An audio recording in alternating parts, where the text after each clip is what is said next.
ഈ വിഷയത്തിൽ ഈ തർക്കത്തിൽ ശ്രീലേഖയുടെയും ഒപ്പം തന്നെ പ്രശാന്തിൻ്റെയും വാദങ്ങൾ രണ്ട് തരത്തിലും രണ്ട് വാദമുഖങ്ങളാണുള്ളത്. ശ്രീലേഖ രേഖാമൂലം ഈ പരാതി ഈ ആവശ്യം ഉന്നയിച്ചിട്ടില്ലെന്നാണ് നമ്മൾ മനസ്സിലാക്കുന്നത്. പ്രശാന്തും അതുകൊണ്ട് ഇതൊരു പരാതി എന്ന രീതിയിൽ അവർ പോകുന്നില്ല.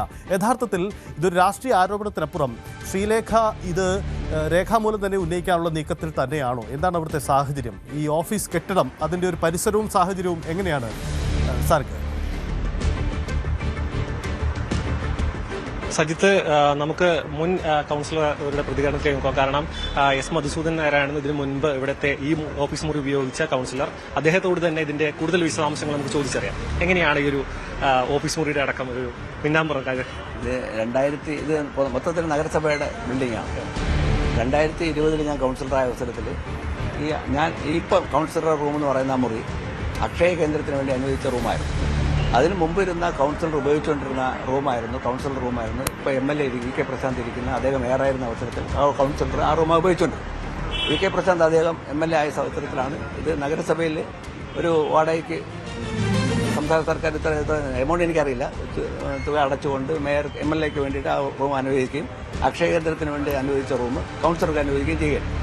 അങ്ങനെ കൗൺസിലറായി ഞാൻ 2020 വന്നു. അവിടെ ഇരുന്ന് കസേരയൊക്കെ ഇട്ടിപ്പോൾ 2-3 പേർക്ക് ഇരിക്കാനുള്ള സൗകര്യം ഉണ്ടായിരുന്നുള്ളൂ. അങ്ങനെ അവിടെ നഗരസഭ നൽകിയ അലമാര ഷെൽഫ് ഇതെല്ലാം വെക്കാൻ അസൗകര്യമുള്ള അവിടെ ആൾക്കാരെ ഇരിക്കുക അസൗകര്യമുള്ളതുകൊണ്ട് അതെല്ലാം ബാത്റൂമിനകത്തോട്ട് നിങ്ങൾക്ക് കാണാൻ സാധിക്കും. ബാത്റൂമിനകത്ത് മാറ്റി വെച്ചതിന് ശേഷമാണ് വരുന്ന ആൾക്കാരെ ഇരുത്താനായിട്ട് സൗകര്യം ഉണ്ടാക്കി. എന്നെ സംബന്ധിച്ച് ഞാൻ കഴിഞ്ഞ പാങ്ങോട് കൗൺസിലറായിരുന്ന അവസരത്തിലും ഞാൻ ഓഫീസിലിരിക്കുന്ന പരിമിതമാണ്. കാരണം എൻ്റെ കാഴ്ചപ്പാട് ആൾക്കാരെ അടുത്ത് പോയിട്ട് അവർക്ക് വേണ്ട കാര്യങ്ങൾ ചെയ്ത് കൊടുക്കുക. അതിന് എൻ്റെ ഒരു ആക്റ്റീവ് സ്കൂട്ടറുണ്ട്. ആ സ്കൂട്ടറിനകത്ത് തന്നെ എല്ലാ ഓഫീസ് പ്രമിസസും ഉണ്ട്. അതിനകത്ത് ഓഫീസ് വെച്ചാൽ ആൾക്കാർക്ക് കൊടുക്കാനുള്ള ലെറ്റർ ഒപ്പം തന്നെ മറ്റു കത്തുകൾ, സീല്, ഫോമുകളെല്ലാം എൻ്റെ വണ്ടിക്കകത്തുണ്ട്.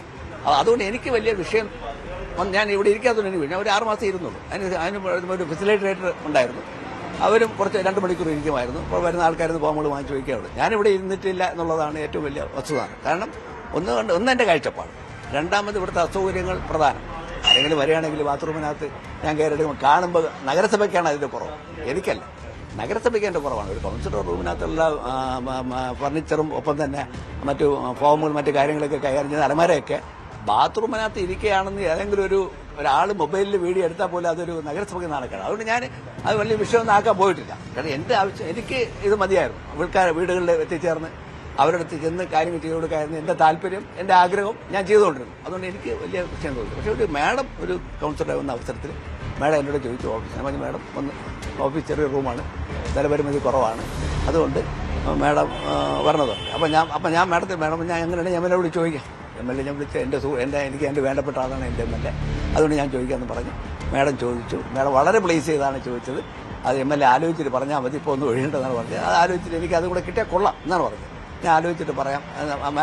മാഡം പറഞ്ഞു ഇത് MLA പ്രശാന്ത് ആലോചിച്ചിട്ട് പറഞ്ഞാൽ മതി, നമുക്കെല്ലാ കാര്യങ്ങളും ഒരുമിച്ചിട്ട് ആലോചിച്ച് തീരുമാനിക്കുക എന്ന് പറഞ്ഞതിന് ശേഷമാണ് പറഞ്ഞത് എനിക്ക് എൻ്റെ ഓഫീസ് ഇങ്ങോട്ട് മാറ്റണം. ആ ഓഫീസിലോട്ട് ഇരിക്കുന്ന അവസരത്തിൽ എനിക്ക് അസൗകര്യമുണ്ടെന്ന് മനസ്സിലായതുകൊണ്ടാണ് ഞാൻ പറയുന്നത്. ഉടനെ വേണ്ട, പ്രശാന്ത് ആലോചിച്ചിട്ട് അത് ചെയ്താൽ മതി എന്ന് പറഞ്ഞാൽ ഫോൺ കട്ട് ചെയ്തു. എന്നിട്ട് അപ്പോൾ ഞാൻ മാഡം ചോദിച്ചു, മാഡം എന്ത് പറഞ്ഞു, MLA എന്ത് പറഞ്ഞു? അത് എന്നെ ഒഴിപ്പിച്ചോളാൻ പറഞ്ഞതാണ് മറുപടി പറഞ്ഞതെന്ന് പറയും. ഇതാണ് വസ്തുത, ഇത് യാഥാർത്ഥ്യമാണ്. ഇത്രയധികം ഒരു വാർത്ത മാഡത്തിനെതിരെ വരുമെന്നുള്ളതായിരുന്നു ഞാൻ പോലും വിചാരിച്ചില്ല. മാഡം വളരെ പ്ലീസ് ചെയ്താണ് ചോദിച്ചത്. ഇതിന്റെ അസൗകര്യം നിങ്ങളിപ്പോൾ കണ്ടല്ലോ, ഇതാണ് യാഥാർത്ഥ്യം. അല്ലാതെ പർപ്പസായിട്ട് MLA ഓഫീസ് ഇവിടെ വേണമെന്ന് നമുക്കെല്ലാം ആഗ്രഹമാണ്. ഇവിടെ നാട്ടുകാർക്ക് MLA ഓഫീസ് അല്ലാതെ പോയി വരാനായിട്ടുള്ള MLA റൂം ഓഫീസ് അടുത്ത് തന്നെ വേണമെന്ന് നമ്മളെല്ലാ പൊതുസമൂഹം മൊത്തം, ഞാൻ ഉൾപ്പെടെ ഒരു പൊതുസമൂഹം മൊത്തം ആഗ്രഹിക്കുന്നത്. പക്ഷേ മാഡം ഒരു കൗൺസിലറായിട്ട് വരുമ്പോൾ മാഡം മാത്രമല്ല, ഒരു വനിതാ കൗൺസിലർ വരുമ്പോൾ ഈ സ്ഥലപരിമിതി പോരാ. ഒരു ബാത്റൂമിൽ പോകണമെങ്കിൽ ഈ പറഞ്ഞ അലമാരയൊക്കെ മാറ്റി ഫോമിൻ്റെ ഇടയിൽ കൂടെയൊക്കെ ബാത്റൂമിൽ പോയി ഉപയോഗിക്കേണ്ട സാഹചര്യം ഉണ്ടാവും. അപ്പോൾ അതുകൊണ്ട് ആ ഒരു ഇതിൽ തന്നെയാണ് മാഡം ഇങ്ങനെ ചോദിച്ചത്. എനിക്ക് മാഡം എപ്പോഴും ഇവിടെ ഇരിക്കാൻ സാധ്യതയില്ല, കുറവാണ്. ചിലപ്പോൾ മാഡത്തിന് ടൈം എങ്ങനെയാണെന്ന് അറിയില്ലെങ്കിൽ തന്നെ മാഡത്തിനെ സംബന്ധിച്ച് വലിയൊരു അസൗകര്യം ആയതുകൊണ്ടാണ് മാഡം അങ്ങനെ വളരെ ഫേസ് ചെയ്ത് കാര്യം അത്രയും സ്വാതന്ത്ര്യം ഉണ്ടെന്ന് പറഞ്ഞാണ് ചോദിച്ചത്. അപ്പോൾ നിങ്ങൾ ഇത് കാണാൻ മനസ്സിലായിട്ട് കൗൺസിലർക്ക് ഇരിക്കേണ്ട സൗകര്യം ഉണ്ടോ ഇല്ലേ എന്ന് ചിന്തിക്കേണ്ടത് നിങ്ങളെ ഈ വിഷ്വലിൽ കൂടെ കാണുന്ന പൊതുസമൂഹമാണ്. കാരണം ഇത് വളരെ തെറ്റിദ്ധാരണ പരത്തുന്ന ഒരു വാർത്തയായി മാറുകയാണ്. ഇത് വാർത്തയാവേണ്ട ഒരു കാര്യമില്ല. അങ്ങനെ വേണം. തലപരിമിതി മുൻപ് താങ്കൾ കൗൺസിലറിന്റെ സമയത്ത് പരാതിപ്പെട്ടിരുന്നു? അല്ല, ഞാൻ പരാതിപ്പെടേണ്ട ആവശ്യം വന്നില്ല. ഞാൻ പറയുമായിരുന്നു, ഞാൻ അവിടെ സ്റ്റാൻഡിംഗ് കമ്മിറ്റി ചെയർമാനോടൊക്കെ പറയുമായിരുന്നു എനിക്ക് ഇവിടെ ഇരിക്കാൻ സൗകര്യമില്ല. പക്ഷെ അവർക്കറിയാം, എന്റെ നേച്ചർ അറിയാം, എനിക്ക് അതിന്റെ ആവശ്യമില്ല. ഏകദേശം ഒരു ഫെസിലിറ്റേറ്റർ ഉണ്ടായിരുന്നു, അവരിവിടെ ഇരിക്കുമായിരുന്നു. 2 മണിക്കൂറോ 2-3 മണിക്കൂറോ ഇരുന്നിട്ട് ആൾക്കാർ വരുന്നതാണെങ്കിൽ കത്തുകളുണ്ടെങ്കിൽ കത്ത് മാറ്റി വയ്ക്കും, ഫോം കൊടുക്കാണെങ്കിൽ ഫോം കൊടുക്കും. ഒപ്പം തന്നെ സൈമിൾട്ടേനിയസ് ആയിട്ട് ഞാനും എൻ്റെ വണ്ടിക്കകത്ത് ഫോമുകളും മറ്റു കാര്യങ്ങളുണ്ടായിരുന്നു, കത്തുകളും ഞാൻ കൊടുക്കുമായിരുന്നു, ആൾക്കാരെ അടുത്തെത്തി ചെന്ന് കൊടുക്കുമായിരുന്നു, അല്ലെങ്കിൽ എന്നെ വിളിക്കുമ്പോൾ ഇന്ന സ്ഥലത്ത് വരാൻ പറഞ്ഞ് അങ്ങനെ കൊടുക്കുമായിരുന്നു. അതായിരുന്നു എൻ്റെ ഒരു രീതി.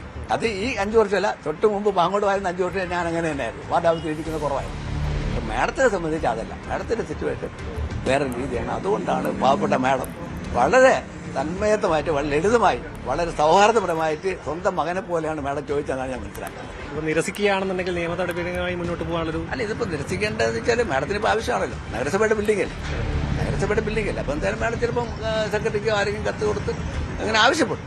ഒഴിപ്പിക്കാൻ കത്ത് കൊടുത്തില്ല. മാഡത്തിന് സൗകര്യപ്രദമായിട്ടുള്ള കാര്യം കൊടുക്കുന്നത് അങ്ങനെയാണ് ഞാൻ വിചാരിക്കുന്നത്. അങ്ങനെ ഒരു കത്ത് കൊടുക്കാനാണ് ചോദിക്കുന്നത്. അപ്പോൾ ഇപ്പം മാർച്ച് മെയ് ആകുമ്പോൾ ഈ അസംബ്ലിയിലൊക്കെ ഇലക്ഷനൊക്കെ വരെ എനിക്ക് തോന്നുന്നത് ഇത് മാർച്ച് വരെ എന്താ ഉള്ളതെന്നാണ് തോന്നുന്നത്. പക്ഷെ ഇത്രയും ഒരു വലിയ വാർത്തയായിട്ട് ക്രിയേറ്റ് ചെയ്തെന്നുള്ള മാഡം ഒരു സ്വപ്നത്തിൽ കണ്ടിട്ടുണ്ട്. അതാണ് യാഥാർത്ഥ്യം, ഇതാണ് സത്യം. ഇതിനകത്ത് ഒരു കളവും ഒളിവുമില്ല. ഈ പറഞ്ഞ അസൗകര്യം മാഡത്തിനെ സംബന്ധിച്ച് ഏറ്റവും വലിയൊരു അസൗകര്യം തന്നെയാണെന്നൊരു സംശയമില്ല. ഒരു മാഡത്തിനെ കാണാൻ വരുന്നത്, മാഡം DGP ആയിട്ട് ഇടുന്ന ഒരു വ്യക്തിയാണ്, കാണാനായിട്ട് അതേ ലെവലിലുള്ള ഒരാൾ വരികയാണെങ്കിൽ മാഡത്തിൻ്റെ ഓഫീസിൽ ബാത്റൂമിൽ നിന്ന് കയറണമെന്ന് ആവശ്യപ്പെടുകയാണെങ്കിൽ ബാത്റൂം തുറന്നു വരുമ്പോൾ കാണുന്ന കാഴ്ച എന്തായിരിക്കും? മാഡത്തിൻ്റെ ഓഫീസിലെ അലമാരയും ഷെൽഫും ഫോമും എല്ലാം ബാത്റൂമിനകത്ത് ഇരിക്കുന്ന കാഴ്ചയില്ല. ഇത് ആർക്കും നാണക്കേട്? തിരുവനന്തപുരം നഗരസഭയ്ക്കാണ് നാണക്കേട്, മാഡത്തിനല്ല. തിരുവനന്തപുരം നഗരസഭയിൽ നാണക്കേടാണ്. അതുകൊണ്ടാണ് മാഡം വളരെ നല്ല മിതമായ ഭാഷയിൽ, മിതമായ രീതിയിൽ, സൗഹൃദത്തോടെ എൻ്റെ സ്വന്തം സഹോദരനെ പോലെ അല്ലെങ്കിൽ മകനെ പോലെ മാഡം ആവശ്യപ്പെട്ടു. ഒഴിയാതെ പറഞ്ഞിട്ടില്ല മാഡം. അത്തരത്തിലാണ് സജിത്ത് ഈ ഒരു ഒഴിയാൻ വേണ്ടി ആവശ്യപ്പെട്ടില്ല. അതായത് ഈ ഒരു സൗകര്യക്കുറവ് നമ്മൾ ദൃശ്യങ്ങളിലടക്കം വ്യക്തമായതാണ്. ഈ ഒരു വളരെ ചെറിയൊരു മുറിയാണ് ഇവിടെ അനുവദിച്ചിട്ടുള്ളത്. ഒരു പ്രവർത്തന രീതി അനുസരിച്ച് നോക്കുകയാണെന്നുണ്ടെങ്കിൽ ഇപ്പോൾ നമ്മൾ നേരത്തെ ദൃശ്യങ്ങളിലടക്കം കണ്ടതുപോലെ അലമാരയടക്കം ഒരു ബാത്റൂം എന്ന രീതിയിലുള്ള സൗകര്യമുള്ള ഒരു മുറിയിലാണ് സൂക്ഷിച്ചിട്ടുള്ളത്. നമ്മുടെ ദൃശ്യങ്ങൾ ഇപ്പോൾ കാണുന്നുണ്ട്. അങ്ങനെയാണെന്നുണ്ടെങ്കിൽ അതൊരു കൂടുതൽ സൗകര്യമുള്ള രീതിയിലേക്ക് മാറിത്തരാൻ പറ്റുമോ എന്നൊരു അഭ്യർത്ഥനയാണ് നടത്തിയതെന്നാണ് ഇപ്പോൾ മുൻ കൌൺസിലർ നമ്മളോട് പ്രതികരിച്ചത്. അതാണ് ഇപ്പോൾ വലിയൊരു വിവാദമായിരിക്കും. തന്നെ ഒഴിപ്പിക്കാനുള്ള നിർദ്ദേശം നൽകി എന്നടക്കമുള്ള ഒരു തരത്തിലേക്ക് കാര്യങ്ങൾ പോകുന്നു. അങ്ങനെയാണിപ്പോൾ ഇതിപ്പോൾ ഇതിൽ കൂടുതൽ പ്രതികരണങ്ങൾ വരേണ്ടതുണ്ട്. ഒരു നഗരസഭയുടെ ഐക്യകണ്ഠേനയുള്ള ഒരു തീരുമാനം വരികയാണെന്നുണ്ടെങ്കിൽ മുറി മാറിക്കൊടുക്കേണ്ട ഒരു സാഹചര്യം അടക്കം നിലനിൽക്കുന്നുണ്ട്. സജിത്ത്, ഇതിൽ സാർക്ക് ഒരു കാര്യം, അതായത് ഈ കെട്ടിടത്തിന്റെ ഒരു വലിപ്പം, ഒപ്പം MLA ഓഫീസ് നിലവിൽ പ്രവർത്തിക്കുന്ന എവിടെയാണ്? അതിനോട് തൊട്ടു ചേർന്ന് തന്നെയാണോ ഈ നിലവിലുള്ള കൗൺസിലർ ഓഫീസും ഉണ്ടായിരിക്കുന്നത്? അതിൻ്റെ ഒരു ദൂരവും അതിൻ്റെ സാഹചര്യവും എങ്ങനെയാണ്? MLA ഓഫീസ് അവിടെ പൂർണ്ണമായി MLA VK പ്രശാന്ത് ആ മേഖല കയ്യേറി എന്നതാണ് ശ്രീലേഖ ഉന്നയിച്ച ആക്ഷേപം എന്നാണ് നമ്മൾ മനസ്സിലാക്കുന്നത്. ശരിയാണോ? അങ്ങനെ ആ തരത്തിൽ ആണോ അവിടെ ഉണ്ടായിരിക്കുന്നത്? എന്താണ് അതിൻ്റെ സാഹചര്യം? സജിത്ത്, നമുക്കത് ദൃശ്യങ്ങളിലൂടെ തന്നെ മനസ്സിലാക്കാൻ കഴിയും. ഈ ഒരു മുറി ഇതാണ് കൌൺസിലറുടെ അനുവദിച്ചിട്ടുള്ള മുറി. അതിനോട് ചേർന്നിട്ടുള്ള മറ്റേ ബാത്റൂം എന്ന് അദ്ദേഹം നേരത്തെ ഉള്ള കൌൺസിലർ പറഞ്ഞ മുറി. ഈ മുറിയിലേക്ക് കടക്കണമെങ്കിൽ അത് MLAയുടെ ഓഫീസിനകത്തുകൂടെ, അതായത് MLAയുടെ ഓഫീസ് മുറി 2 രീതിയിൽ പാർട്ടീഷൻ ചെയ്തിട്ടുണ്ട്. അത് ഒന്നില് ഓഫീസ് എന്ന രീതിയിൽ MLA ഇരിക്കുന്നു, പുറത്തൊരു റിസപ്ഷൻ പോലെയുള്ള ഒരു സൗകര്യമുണ്ട്. ആ മുറിയിലൂടെ വേണം അകത്തേക്ക് കയറി ഈ ഓഫീസ് മുറിയിലേക്ക് എത്താൻ. അതൊരു ബുദ്ധിമുട്ടാണ്. മാത്രമല്ല ഈ ഒരു ചെറിയൊരു ദൃശ്യങ്ങൾ നേരത്തെ കണ്ട പോലെ ഈ 2 ടേബിളും ഒപ്പം കമ്പ്യൂട്ടറുമുള്ള ചെറിയൊരു മുറി മാത്രമാണ് കൌൺസിലർക്ക് അനുവദിച്ചിട്ടുള്ളത്. ബാക്കിയുള്ള ഒരു മുറിയുടെ ഒരു പകുതി ഭാഗത്തോളം ഉള്ളത് ബാത്റൂം സൗകര്യമാണ്. അത് ഉപയോഗിക്കുന്നതിൽ പരിമിതികളുണ്ട്. ഇപ്പോൾ ഈ ദൃശ്യങ്ങൾ കാണുന്നത് നമ്മൾ നേരെ കയറുന്നത് MLAയുടെ ഓഫീസിലേക്കാണ്. ഈ ഡോർ വഴിയാണ് അകത്തേക്ക് എത്തേണ്ടത്. ഇത് റിസപ്ഷൻ സൗകര്യമാണ്. അതിനുശേഷമാണ് ആ കാണുന്ന ചെറിയ മുറിയിലാണ് ഇപ്പോൾ കൌൺസിലർ പ്രവർത്തിക്കുന്നത്. അപ്പോൾ ഇതിലൊരു സ്ഥലപരിമിതി മാത്രമല്ല, ഈ ഒരു രേഖകളടക്കം സൂക്ഷിച്ചു വെച്ചിരിക്കുന്ന മുറി എന്ന് പറയുന്നത് ബാത്റൂം പോലെയുള്ള ഒരു മുറിയാണെന്നാണ് ഇപ്പോൾ കൌൺസിലറൊക്കെ പരാതിപ്പെട്ടിട്ടുള്ളത്. അതിലൊരു മാറ്റം വരണം. ഒരു അഭ്യർത്ഥന എന്ന രീതിയിൽ കൂടുതൽ സൗകര്യമുള്ള രീതിയിലേക്ക് മാറ്റാൻ പറ്റുമോ എന്നുള്ള രീതിയിൽ ഒരു അഭ്യർത്ഥന നടത്തിയെന്നാണ് ഇപ്പോൾ നമ്മോട് മധുസൂദൻ നായർ അടക്കം പ്രതികരിച്ചത്. ഒരു മുറി എന്ന രീതിയിൽ വേണമെങ്കിൽ പരിഗണിക്കാം. ഒരു മുറി പാർട്ടീഷൻ ചെയ്തുകൊണ്ട് 2 ഓഫീസുകൾ പ്രവർത്തിക്കുന്നു. ആ ഒരു പ്രവർത്തന രീതിയിലുള്ള ബുദ്ധിമുട്ടാണ് ഇപ്പോൾ ശ്രീലേഖ IPS പ്രതികരിച്ചത്. നമുക്ക് ഈ ദൃശ്യങ്ങളടക്കം കാണുന്ന ഈ ഒരു മുറിയാണ് മുൻ കൌൺസിലറടക്കം ഉപയോഗിച്ചിരുന്നത്. വളരെ ചെറിയൊരു സൗകര്യം മാത്രമേ ഉള്ളൂ. അത് അഭ്യർത്ഥന നടത്തുന്നു. ഒപ്പം ഈ ഒരു മുറിയുടെ അത്ര തന്നെ വലിപ്പമുള്ള മറ്റൊരു മുറി, അതാണ് ഈ ഒരു ബാത്റൂം എന്ന രീതിയിൽ നമ്മോട് നേരത്തെ പ്രതികരിച്ച കൗൺസിലർ പറഞ്ഞത്. അതിലത് കാണാമെന്നൊക്കെ ഈ ഒരു ഷെൽഫ് അടക്കമുള്ള സാധനങ്ങൾ, അതായത് നഗരസഭയുമായി ബന്ധപ്പെട്ട ഫയലുകളടക്കം സൂക്ഷിച്ചിരിക്കുന്ന ഈ മുറിക്കകത്താണ്. മുൻപുള്ള കൗൺസിലർ അതായത് അവരുടെ ഒരു പ്രവർത്തന രീതി എന്ന് പറയുന്നത് ഓഫീസ് മുറി അധികം ഉപയോഗിക്കാറില്ലായിരുന്നു. അതുകൊണ്ട് തന്നെ ഇതിനൊരു ബുദ്ധിമുട്ടായി ഉടലെടുത്തിരുന്നില്ല. പക്ഷേ ഇപ്പോൾ അങ്ങനെയല്ല. ഒരു മുൻ മുതിർന്ന പോലീസ് ഉദ്യോഗസ്ഥയായ ശ്രീലേഖ IPS ഈ ഒരു മുറി ഉപയോഗിക്കുന്നതിൽ ബുദ്ധിമുട്ടുണ്ട്. കാരണം ബാത്റൂം സൗകര്യമില്ല. ഇവിടെ തുടരുകയാണെന്നുണ്ടെങ്കിൽ കൂടുതൽ പ്രവർത്തനത്തെ അത് ബാധിക്കുമെന്നടക്കമാണ് ഈ ഒരു ശ്രീലേഖയുടെ ആവശ്യത്തിൽ ഉന്നയിച്ചിരിക്കുന്നത്. നിലവിൽ ഇനി ഒരു അഭ്യർത്ഥന മാത്രം എന്ന രീതിയിലാണ് ഇപ്പോൾ കൗൺസിലർ അടക്കം പ്രതികരിച്ചത്.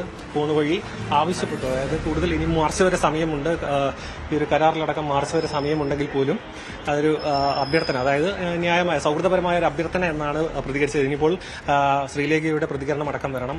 ഇവിടെ വെച്ച് ഈ ഒരു ഓഫീസ് മുറിയിൽ വെച്ച് പ്രതികരിക്കുമെന്നാണ് നമുക്ക് ലഭിക്കുന്ന വിവരം. ഓക്കെ, എന്തായാലും ഒരു കാര്യം വ്യക്തമാണ്, ശ്രീലേഖയ്ക്ക് ആ ഓഫീസ് അവിടെ പ്രവർത്തിക്കാനുള്ള മതിയായ സൗകര്യമില്ല. അതൊരു കൗൺസിലറുടെ യുക്തിയാണ്. തൻ്റെ ഓഫീസ് ആ രീതിയിൽ പ്രവർത്തിച്ചാൽ പോരാ, അത് ന്യായമാണ്. മാത്രമല്ല, നിലവിൽ ആ ദൃശ്യങ്ങൾ കാണുന്നത് പ്രകാരം സാരംഗ് ഒരു കൗൺസിലർ ഓഫീസിലുള്ള പ്രൈവസി അവിടെ ഇല്ല എന്ന് തോന്നുന്നു. കാരണം MLA ഓഫീസിനകത്തുകൂടെ കയറി പോവുക, അങ്ങനെ സാഹചര്യമുണ്ട്. അങ്ങനെയെങ്കിൽ ഓപ്ഷൻ മറ്റൊരു കെട്ടിടത്തിലേക്ക് ഒരു പക്ഷേ മാറ്റി കൗൺസിലറുടെ ഓഫീസ് പ്രവർത്തിക്കുക, അതല്ലെങ്കിൽ ഈ ഓഫീസിൽ തന്നെ തുടരുക. പക്ഷേ അതിന് MLA ഓഫീസ് അവിടെ പ്രവർത്തിക്കുന്നു എന്ന സാഹചര്യമുണ്ട്. അതാവാം അവിടെ സംഭവിച്ചിട്ടുള്ളത്. പക്ഷേ അതിനപ്പുറം മറ്റൊരു നീക്കം അവിടെ ഉണ്ടായോ, ഇത് ബോധപൂർവമാണോ എന്ന ഒരു കാര്യം കൂടി പ്രധാനപ്പെട്ടിട്ടുണ്ട്. സാരംഗ്, ഈ ശ്രീലേഖ ആ ഓഫീസിലേക്ക് എപ്പോൾ എത്തുമെന്നാണ് അറിയിച്ചിരിക്കുന്നത്? 10:30 എത്തി ഇക്കാര്യത്തിൽ പ്രതികരിക്കുമെന്നതാണ്. അതായത് പ്രശാന്ത് പറയുന്ന രീതിയിലേക്കുള്ള ഒരു നീക്കമാണോ നടത്തിയിരിക്കുന്നത്? ഈ നീക്കത്തിന് പിന്നിൽ മറ്റു ചില രാഷ്ട്രീയ താല്പര്യങ്ങളുണ്ടോ എന്ന സംശയമൊക്കെ പ്രശാന്ത് MLA പങ്കുവെക്കുകയും ചെയ്തിരുന്നു. ഇതിലുള്ള ശ്രീലേഖയുടെ ഒരു പ്രതികരണം നമുക്ക് പ്രതീക്ഷിക്കണം, അല്ലേ?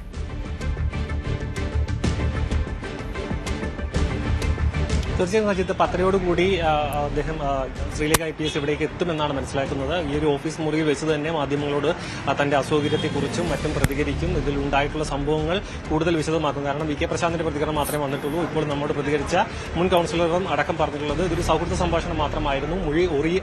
ഈ മുറി ഒഴിയാൻ വേണ്ടി ആവശ്യപ്പെട്ടിട്ടില്ല. അത്തരത്തിലുള്ളൊരു ആവശ്യപ്പെടൽ നടത്തേണ്ട കാര്യം പോലുമില്ല. കാരണം MLAയും ഈ ഒരു മണ്ഡലത്തിന് ആവശ്യമാണ്. ഒരു MLA ഓഫീസ് അടക്കം നഗരത്തിന്റെ എല്ലാവർക്കും എത്തിപ്പെടാൻ പറ്റുന്ന സ്ഥലത്ത് ഉണ്ടാകുക എന്ന് പറയുന്നത് വളരെ സൗകര്യപ്രദമായിട്ടുള്ള ഒരു കാര്യമാണ്. ഒപ്പം കൗൺസിലർ മുറിയും ഒപ്പം തന്നെ ഉണ്ടാവുക എന്ന് പറയുന്നത് ജനങ്ങൾക്ക് ഉപകാരപ്രദമാണ്. പക്ഷേ ഇതിൽ സൗകര്യക്കുറവാണ് ചൂണ്ടിക്കാണിച്ചിട്ടുള്ളത്.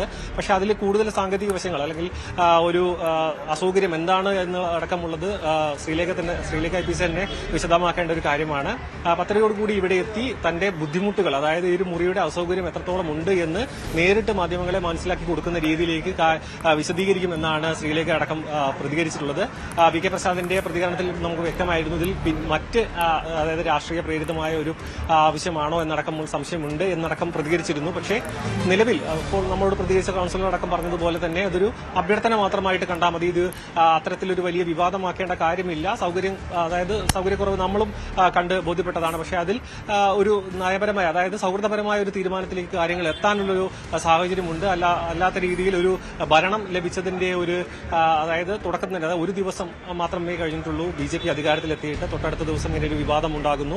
അങ്ങനെ രാഷ്ട്രീയ പ്രേരിതമായിട്ടുള്ള ഒരു കാര്യമല്ല, പകരം ഇതൊരു സാങ്കേതിക പ്രശ്നങ്ങൾ അല്ലെങ്കിൽ ഒരു സൗകര്യക്കുറവ് ചൂണ്ടിക്കാണിച്ചുകൊണ്ടുള്ള ഒരു കാര്യം മാത്രമായിട്ടാണ് ഇപ്പോൾ പറയുന്നത്. കൂടുതൽ വിശദാംശങ്ങൾ, അതായത് ഇതിലുണ്ടാകാൻ പോകുന്ന കൂടുതൽ ബുദ്ധിമുട്ടുകൾ, കാരണം വലിയൊരു ഉദ്യോഗസ്ഥ എന്ന തലത്തിൽ അഡ്മിനിസ്ട്രേറ്റീവ് കാര്യങ്ങളും അതേപോലെ തന്നെ ഈ ഒരു പോലീസ് ഉദ്യോഗസ്ഥ, മുതിർന്ന ഉദ്യോഗസ്ഥ എന്ന തലത്തിൽ കൂടുതൽ കാലം സർവീസിൽ ഉണ്ടായിരുന്ന വ്യക്തി എന്ന തലത്തിൽ അടക്കം ഈ ഒരു ഓഫീസിന്റെ ഒരു പരിമിതി കുറവ് എത്രത്തോളം ഉണ്ട്. മാത്രമല്ല ഇനി 5 വർഷക്കാലം ഇവിടെ പ്രവർത്തിക്കേണ്ട അല്ലെങ്കിൽ ജനങ്ങൾക്കിടയിൽ ഇറങ്ങി നിന്ന് പ്രവർത്തിക്കേണ്ട ഒരു വ്യക്തി എന്ന നിലയിൽ അത് ഈ ഒരു ഓഫീസിന്റെ പര്യാപ്ത എത്രത്തോളം ഉണ്ട്, അല്ലെങ്കിൽ ഇതിന് മറ്റ് മാർഗ്ഗങ്ങൾ എന്തൊക്കെ, മറ്റ് ഓഫീസ് മുറി കണ്ടെത്താൻ കഴിയുമോ, നഗരസഭയുടെ തന്നെ മറ്റ് കെട്ടിടങ്ങൾ ഈ ഭാഗത്തുണ്ടോ എന്നടക്കമുള്ള കാര്യങ്ങളിൽ ചർച്ച നടക്കേണ്ടതുണ്ട്. എന്ന് തന്നെയായാലും 10:30 ഇവിടെ എത്തുമെന്നാണ് പറയുന്നത്. ഏത് നിമിഷവും ശ്രീലേഖ IPS ഇവിടേക്ക് എത്തും, മാധ്യമങ്ങളോട് പ്രതികരിക്കുമെന്നാണ് മനസ്സിലാക്കുന്നത്. എന്തായാലും ശ്രീലേഖ IPS ഇക്കാര്യത്തിൽ എന്താണ് തന്റെ വാദമെന്ന ഒരു പ്രതികരണം കൂടി നടത്തുമെന്ന് പ്രതീക്ഷിക്കാം.